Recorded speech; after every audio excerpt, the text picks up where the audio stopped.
The arbitration award is already there. It's in front of us. It's history.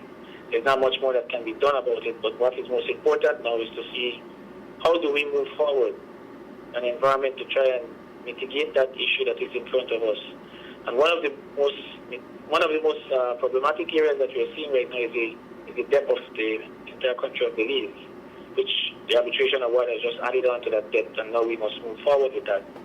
And as you can see from our press release, we are saying to the government of Belize that for us to see an improvement in this, the government of Belize must commit to certain things, and inside there, one of which is no new taxes must come forth. In other words, we have an award to pay.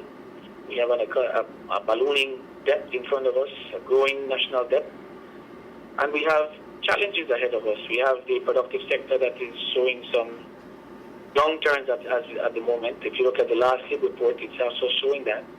We have citrus that is plagued with a disease and a declining production. We have shrimp that has not been producing over the last year, and hopefully, we're hopeful that it will be producing by the end of the year. That is still questionable.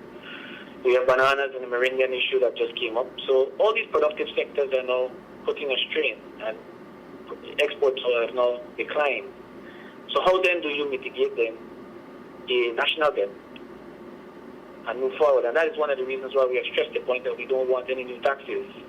The Chamber, of course, shares the view that the government can spend more time broadening the tax base and looking for areas where you have evasions of taxation as opposed to increasing taxation on those who are already paying. If your government does not become efficient, then they have to find ways of bridging the gap, and the only way of bridging the gap most times are to increase the taxes. And who pays that? It's the taxpayers. Everybody pays taxes, whether we want to think so or not. It's not just business people.